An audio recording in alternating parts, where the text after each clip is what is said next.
या 10वें गुरु गोविंद सिंह जी हो, इनका बलिदान ये केवल अपनी कौम के लिए नहीं था, तो समूचे भारतवर्ष के संस्कार, संस्कृति, धर्म, भाषा सभी को बचाने के लिए ये बलिदान था।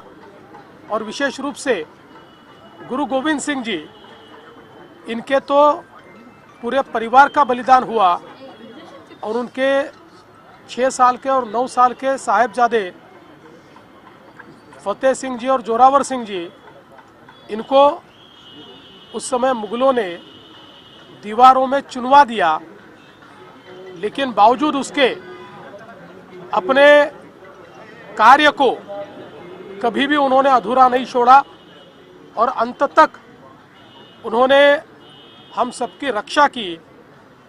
हमारे प्रधानमंत्री आदरणीय नरेंद्र मोदी जी ने ये फैसला किया कि ये जो भारत का इतिहास है, हमारी संस्कृति का जो इतिहास है, हमारे पूरे मानवता को बचाने का जो इतिहास है, इस इतिहास को हमारे आने वाली पीढ़ियां भूले नहीं, इस बलिदान को भूले नहीं।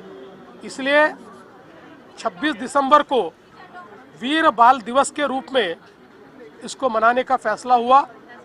आज यहाँ गुरुद्वारे में आकर मैंने गुरु ग्रंथ साहिब के सामने अपना शीश नमन किया और उसके बाद हमारे साहिबजादों को भी यहाँ पर आदरांजलि अर्पित करने का काम हमने किया है। और मुझे लगता है कि हम लोगों को ये इतिहास याद रखना होगा, क्योंकि वो थे इसलिए आज हम हैं।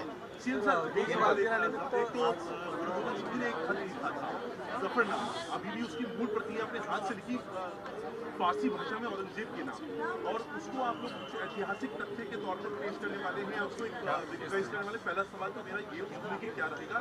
दूसरा, बांग्लादेश में जो हुआ, जो हो रहा है हिंदुओं के ऊपर, उसको लेके मेरा एक सवाल है। देखिए, जफरनामा एक ऐसा इतिहास है कि जो एक और मुगलों के अत्याचारों को परिभाषित करता है, वहीं उसका कितनी शालीनता के साथ, लेकिन कितनी कड़ाई के साथ गुरुजी ने प्रतिवाद किया, इसका भी वो एक बहुत ही ऐतिहासिक इस प्रकार का दस्तावेज है।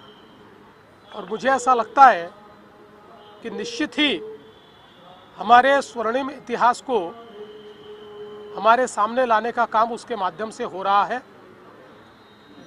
जहाँ तक बांग्लादेश का सवाल है, बांग्लादेश के हिंदुओं के साथ हम खड़े हैं, पूरा देश खड़ा है। और मुझे ये लगता है कि अब अंतर्राष्ट्रीय समुदाय अगर इस बात पर चुप रहेगा तो वो लोग कितने सिलेक्टिव है, उनके लिए धर्मनिरपेक्षता, सेक्युलरिज्म ये कितनी सिलेक्टिव है, ये उसमें से ध्यान में आएगा। लेकिन मुझे विश्वास है कि हमारे प्रधानमंत्री के नेतृत्व में वहाँ के हिंदुओं को भी सुरक्षित रखने का काम हमारी सरकार करेगी। औरंगजेब की बात आपने कही, और मुगलों के क्रूर शासकों में से एक थे। उसी औरंगाबाद जो अब छत्रपति संभाजी नगर हो गया है, वहाँ पर एक मामू को लेकर के शिवसेना यूबीटी के भीतर जिस तरीके का विवाद पैदा हो गया है, उसे कैसे देखते हैं और कितनी तुष्टिकरण की राजनीति ठाकरे जी और उनकी सेना उबाठा, इसका असली चेहरा और चरित्र इस बात से सामने आया है, जिनको उन्होंने सत्ता के लालच में प्रवेश दिया है। देश विरोधी, धर्म विरोधी, मानवता विरोधी काम करने वालों को केवल मतों के तुष्टीकरण की नीति के लिए अगर वो साथ में लेंगे तो जनता ही इसका जवाब देगी। आज आपल्या सर्वांना माहिती आहे की आपले पंतप्रधान माननीय नरेंद्र मोदीजींनी वीर बाल दिवस हा घोषित केलेला आहे आणि गेले काही वर्ष तो आपण या ठिकाणी साजरा करतो।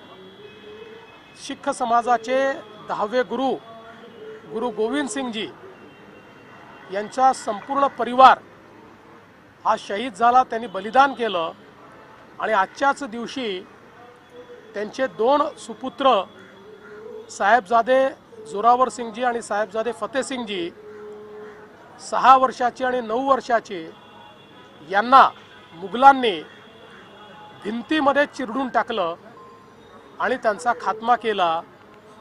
अशा पद्धतीनं शहीद झालेले हे दोनही शहजादे आमच्या गुरु गोविंद सिंगजींचे सुपुत्र यांच्या स्मृतीप्रित्यर्थ आजचा दिवस साजरा होतो।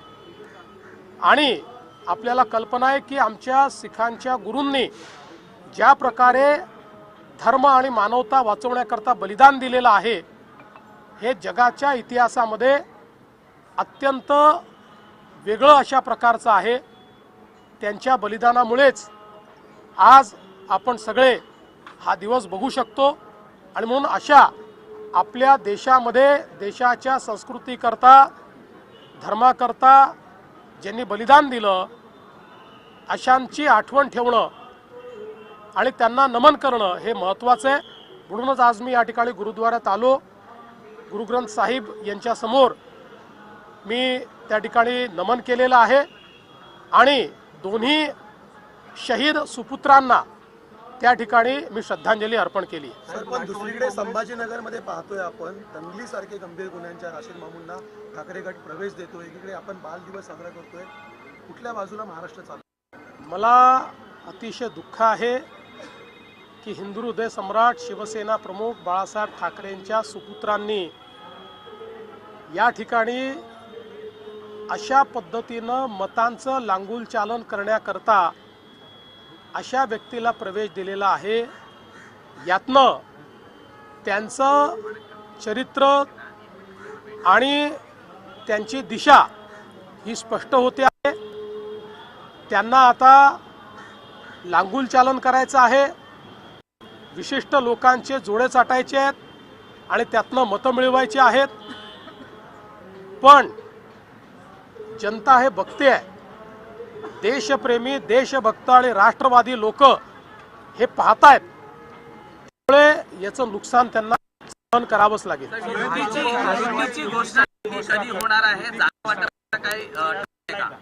गोष्ट आवश्यकता नाही, आम्ही एकत्रच आहोत। ते वेगवेगळे होते, पुतीन आणि झेलेन्स्की एकत्र आले तर युती करावी लागते, त्यामुळे त्यांनी ती एकत्रित येऊन केली। पण त्यांनी काय केलं माहितीच नाही, केली म्हणतात पण जागा घोषित केल्या नाही। आमचं नीट चाललं आहे, सगळं झालं की तुम्हाला सांगून देऊ, आमची युती आहेच, आता जागा वाटपच तुम्हाला सांगायचं। ज्या नवमलिकांच्या मुद्द्यावरून भाजप राष्ट्रवादीमध्ये युती होणार नाही असं स्पष्ट करण्यात आलं, त्यांचा स्टार प्रचारकाची यादीत समावेश करण्यात आला। अजून भाजप राष्ट्रवादी संदर्भात काही अधिकृत निर्णय झालाय का? असं आहे की आता आपल्याला याची कल्पना आहे की या संदर्भात यापूर्वीही आम्ही सांगितलेलं आहे आणि आता राष्ट्रवादींनी स्पष्ट केलेलं आहे, त्यामुळे आता याच्यात पुन्हा नव्याने सांगण्याचं काहीच नाही आहे।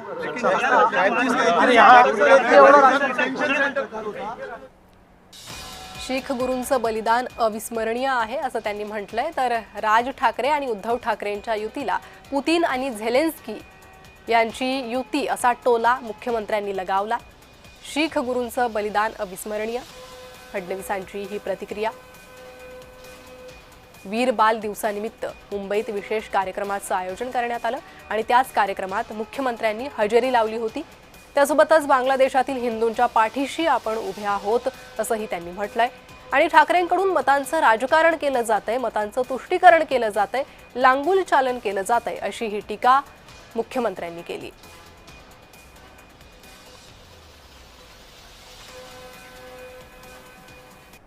आता घेऊया देश विदेशातील बातम्यांचा वेगवान आढावा।